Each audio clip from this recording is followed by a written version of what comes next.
Police open fire on Antifa.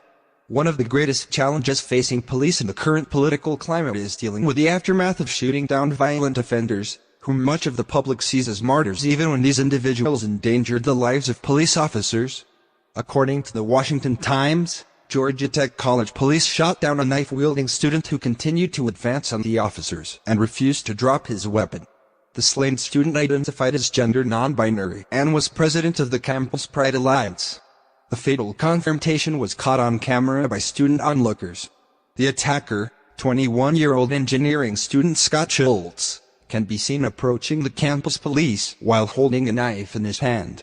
The officers repeatedly instructed Schultz to drop the weapon, but he refused. The young student can be heard shouting, "Shoot me." Eventually, one of the campus police shot him down as he drew near, knife still in hand.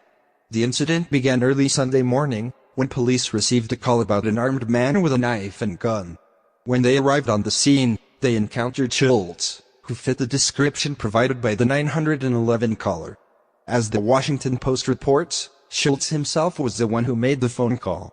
The student had informed police of a suspicious white male, with long blonde hair, white t-shirt and blue jeans, who is possibly intoxicated, holding a knife and possibly armed with a gun on his hip. Investigators who examined Schultz's body found that the weapon on his person was a multi-purpose tool containing a knife. However, no firearms were found on the student. Further developments led police to believe Schultz committed suicide by cop. As covered by the Daily Caller, Schultz left behind 3 suicide notes in his dormitory. He had a history of mental illness and was an open member of the LGBT community, personally identifying as bisexual, non-binary and intersex. Schultz changed his name from the given Scott to the more gender-ambiguous Scott. He did not consider himself male or female, and preferred to be referred to with the pronouns they and them rather than he or she. Schultz's parents seemingly encouraged his lifestyle choice. She called her child a good student, saying they always worried they were going to fail a test, but got all A's and only 2 B's at Tech. Schultz's parents blamed Georgia Tech campus police for using lethal force. The officer fired at Schultz in the chest with a shot that proved lethal. As New York Daily News notes, the student's father at a press conference Monday asked, "Why did you have to shoot? Why did you kill my son?" A family lawyer says Schultz was having a mental breakdown.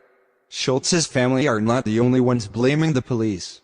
According to CNN, a group of about 50 protesters marched outside the campus police station on Monday. They lit a police car on fire and injured 2 officers. 3 arrests were made in connection with inciting riot and battery of an officer. The killing of Scott Schultz raises questions about mental illness, particularly its prevalence in the LGBT community.